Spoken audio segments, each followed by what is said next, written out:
One of Robert Houdin's great inventions is the light and heavy chest. It was a chest that a kid could lift quite easily, but a strong man, when he tried to lift it, couldn't lift it. In The Illusionists, they took that idea, that same idea. I'm going to reveal the method of the light and heavy chest. Hey GQ, it's David Copperfield. This is The Breakdown.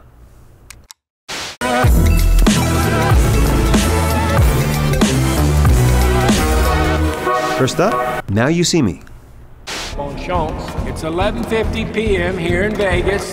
That's 8:50 a.m. in Paris. Your bank opens in less than 10 minutes. 1, 2, 3. A number of years ago, a screenwriter named Ed Reichert came to my show. And we did the show in the round, which was very unusual, hasn't been done before. And we did an illusion, also quite unique, where we would vanish, me and a specter would vanish from the theater and reappear in a location in Hawaii. It was pretty amazing and groundbreaking, and it's what inspired the whole Now You See Me series. I like that little French guy. Where'd he go?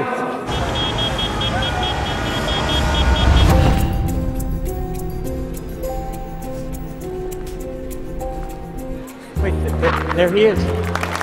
Teleporting around the world wasn't ever done in the magic show. And they saw there's an opportunity to use it in a movie. The magic wasn't just card tricks or whatever. It was something that could be done as a whole basis of real drama. Side of your helmet, you should feel a button. Now don't press it just yet. Now that button activates an air duct that connects Paris to Las Vegas. Okay, good. Now you can press it. All right, now Etienne, hold on tight. You might feel a bit of a vacuum.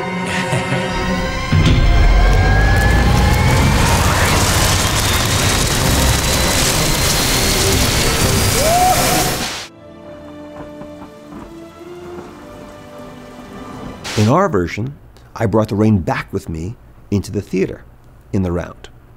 In this version, probably a little bit more cool for the audience, the money comes back to the theater.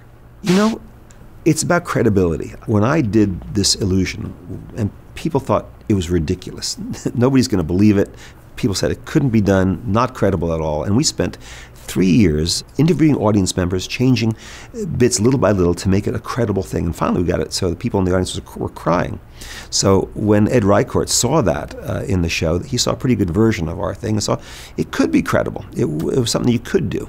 It does feel credible in this film because they really are committed to it. And they did all the steps that we did, that we found we had to do to make it a credible thing. Having proof, having kind of a relationship between the monitor and the theater.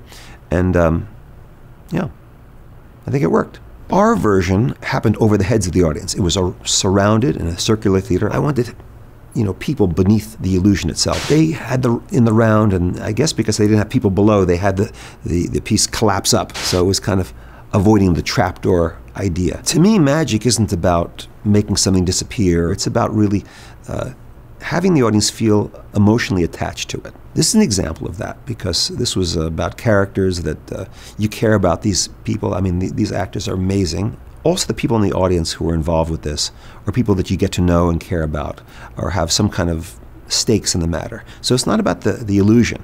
It's about the illusion plus caring about why it's happening. The prestige. Because making something disappear isn't enough. You have to bring it back. That's why every magic trick has a third act. The hardest part. The part we call the prestige. I love the poetry that Chris and his brother put into this movie. We don't use words in magic like the prestige or all the things he did, but I think it's kind of nice gravitas that he added.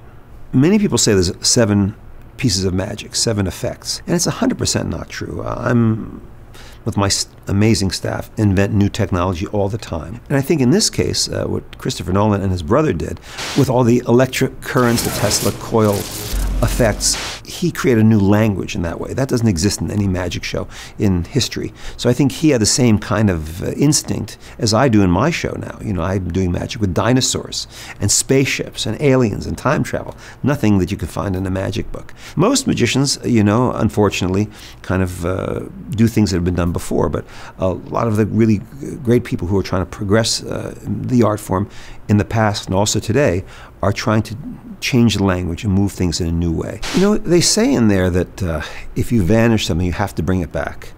In that case, a bird was vanished, and they had to make for the child the fear of something bad happening to the bird go away. I don't believe it's important to bring things back necessarily. I vanished an airplane once, and I didn't bring it back.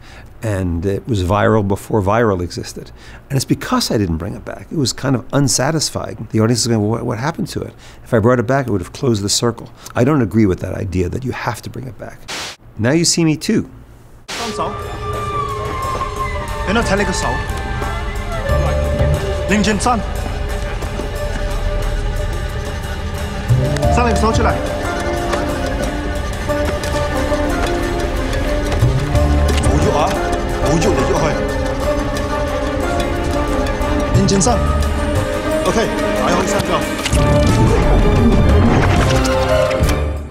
My executive producer, Chris Kenner, started a whole trend of juggling cards in a beautiful way, and it was called cardistry. This sequence is based on that entire idea. Andre Geek, who took that idea and took it to another level, helped design the sequence, which is pretty interesting. All these moves are based on real moves, real things you can do. Everything you're seeing here really could be done. It would be kind of hard to do it all in that sequence, but they are all possible to do. They helped a little bit with a little bit of camera technique to get it to work perfectly each time, but all very risky moves that could actually be really happening. This whole throwing of cards started a whole trend, YouTube videos of people trying to do card throwing where they land in specific spots. We did 200 takes to get this one shot. In movies, you know, we all do many, many takes of scenes as actors. In this case, this is a lot of things put together. John Chu, who is a wonderful director of this film, his background is in dance and choreographing beautiful sequences. So the combination of cardistry and John Chu's direction comes together quite nicely here. This is very advanced sleight of hand. To make that all work in a real world situation, it would be very risky to do. I was once held up at gunpoint, and I stupidly did what is in magic called the pocket dodge. I showed my pockets empty even though my passport's never there in the pocket. That's a real world situation I did, but in fact I think in retrospect it's pretty stupid to do. And here they're on a movie set, so it's okay. All these little details are based on real things, and that's what's really rewarding for me. All the sleight of hand moments are really based on real palming, back palming, sleeve manipulation, techniques of elastic. All that's real stuff, you know, and they put it into a kind of a nice sequence, I think.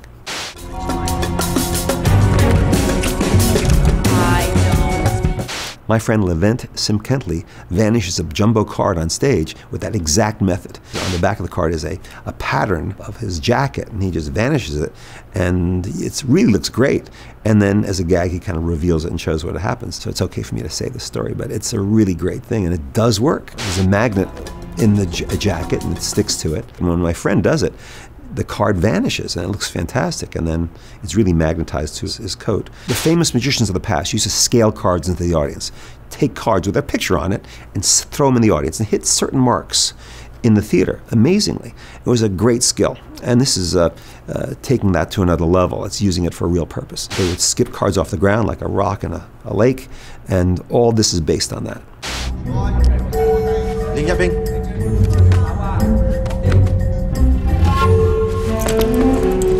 Hey, my eyes are up here, man.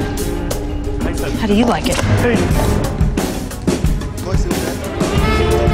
And it's also pickpocket technique, where you're managing people to move a certain way. You can pick their pocket here, you can touch them there, they're going to look this way, you can steal their watch. It's that kind of technique, all combined in this piece. The Illusionist.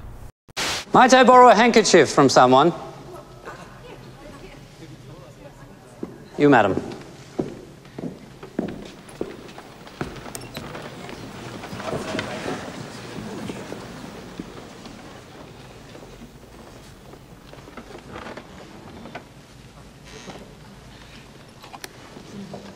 Thank you. Using audiences' personal artifacts has always been part of magic. Even the street performer would use things from the audience. I think it makes the audience feel they're part of it and involved. Also makes it more impossible when you're using one of their objects. In the real version of this, it was a ring and a handkerchief that would vanish and reappear. Time. From the moment we enter this life, we are in the flow of it. We measure it and we mark it. We cannot defy it. We cannot even speed it up or slow it down. They did something really nice here. In magic, you know, there's manipulation of all kinds. Cigarette manipulation, which is a no-go right now, but that was a thing, you know, manipulation of coins and cards, and billiard balls. Billiard balls would appear between your fingers, all that. And I think in the illusions they did something kind of cool to make the oranges small enough to do actual billiard ball moves. I think that was a really good idea. When the orange goes up or goes in slow motion, we can do that. They did it with special effects, but as long as it can be done, it has a lot of credibility for me. Ed Norton's character really was a wonderful magician. A lot of skill. I know Ed Norton worked very, very hard in his technique. One of the illusions he did was the orange tree, which is based on something I have, actually. I have the original one, created by Robert Houdin in the 1840s. It was the big rage of the time. Real oranges would appear. They would be tossed out into the audience. They were real oranges. People would freak out. In this movie, it's done in a very, very high level. It didn't work quite like that in reality. In the original Houdin version, the leaves would already be there, and the oranges and the orange blossoms would grow slowly. But this is starting from the very beginning, where it's kind of a combination of a growing orange tree and a blooming orange tree. They really combined two different effects, which are all legit, to make it happen. Robert Houdin was a clockmaker and an automaton maker. So basically the orange tree was an automaton. Mechanical leaves would reveal oranges. Like an automaton, the flowers would appear, and automaton-like butterflies would allow the butterflies to fly from behind the bush and reveal the handkerchief and ring. Might I see it? One of Robert Houdin's great inventions is the light and heavy chest. It was a chest that a kid could lift quite easily, but a strong man, when he tried to lift it, couldn't lift it. That illusion, and the story goes, that it stopped a war in France. We're dealing with a group called the Marabonts. The French sent in their most powerful wizard, Robert Houdin, showed the French magic was stronger than this faction that was going to go to war with the French. So this one box, this one illusion helped solve a war, as the story goes. In the illusions, they took that idea, that same idea. I'm going to reveal the method of the light and heavy chest. Back then, people didn't know about electromagnetism. Turning power on and off to make a box electromagnetically stick to the ground was a whole new thing. And in this case, they're kind of replicating that same idea. To make it stand up straight like that wouldn't work quite with that technique, but they combined that to make this kind of a credible challenge. And I think it works pretty well. The Great Magician.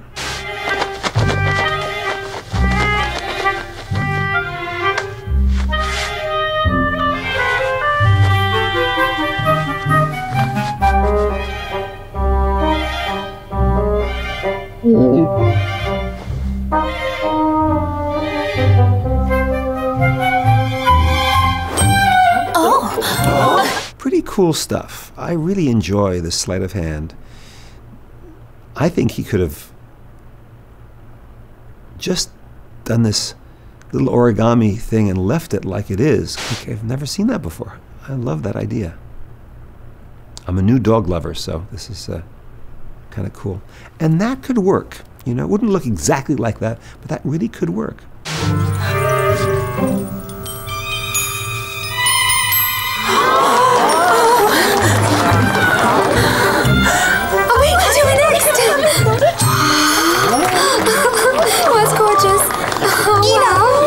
First wife, I want something better than them.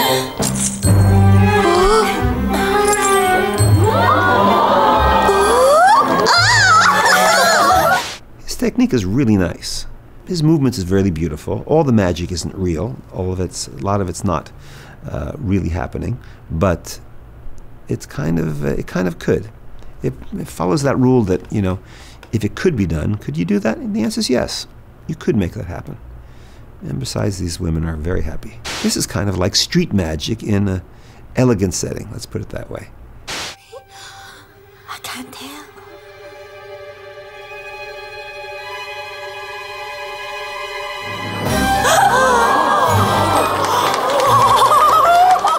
What I like about it is they didn't just take the easy way out, like Bewitched, which I love, by the way, where they would just blank out, the thing would just disappear, boom. They took the time to do technique where it was credible. Maybe it did happen. Maybe the sleight of hand could have existed. So they went the extra mile to make that happen. This is a real effect that my friend Channing Pollock did, a version of this. It looks a little bit different, but the production of a glass is normally a wine glass filled with wine, but he does it, you know, where it's about jewelry for the women. As you all know, a magician is nothing without his That's props. funny. He says, a magician is nothing without props. Well, he just did a whole bunch of sleight of hand, so that makes no sense at all. Take it.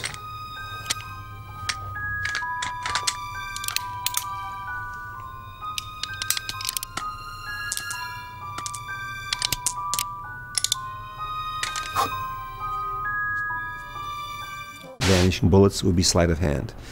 Couldn't work exactly like this, but it could work for sure. They are replicating all sleight of hand. That confetti couldn't come from the gun, obviously. It was borrowed gun, so it would have to come from somewhere else in his person, and you could do it. It's pretty risky pointing a gun at some mustached dude. There's nothing in here that couldn't be done. It wouldn't look exactly the same, but my favorite thing is the dog bone for sure. I think that feels really new. The incredible Burt Wonderstone. Burt Wonderstone, our team created a sequence for the movie that the actors could feel really proud to do because there's no cuts. Nothing changes. And they worked really hard, and when we got the take, everyone was really happy. So this piece, you can watch over and over again. You can slow motion it, you can look at every frame, and Arrested Development. Once there was a yacht! Now there is not!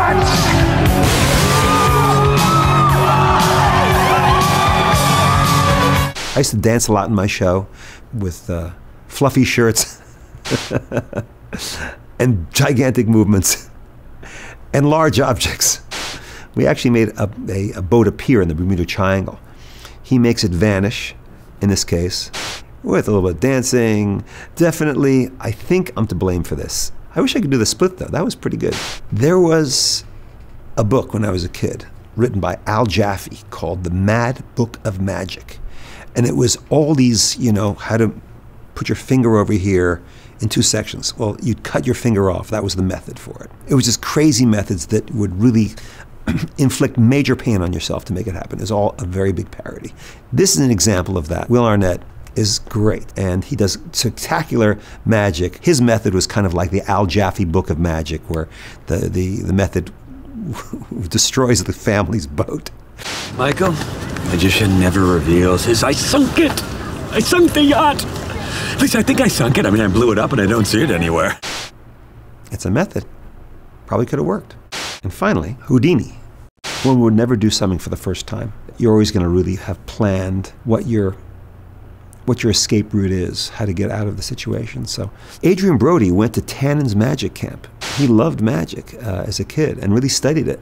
So it's kind of fitting that he got this part. Besides, he's just kind of a genius. Harry Houdini discovered that escaping from things really captivated audiences' interest. You know, he started with handcuffs and kind of upped the game. Straitjacket escape, underwater escapes. He found that had a connection with people. People got that. And the idea of having near death as your adversary was one that people could really understand and relate to. I've done a lot of escapes from an imploding building. I did a water tank escape. I got hurt in the water tank escape. There is danger to it. In Houdini's day, everything happened behind a curtain, except for a straitjacket escape, which you could show people. Everything else was hidden behind things. And in those days, you can get away with that. People would sit patiently for an hour watching a red curtain and not knowing what's happening behind. Today, they'd walk out, you know. But in those days, you could do that. This sequence is the water torture cell, which we have. Houdini's actual water torture cell right here in this museum. So that's all very legit. Historically not accurate, but looks pretty good. Thank you so much for watching all those clips with me. Hope you learned something. Till next time.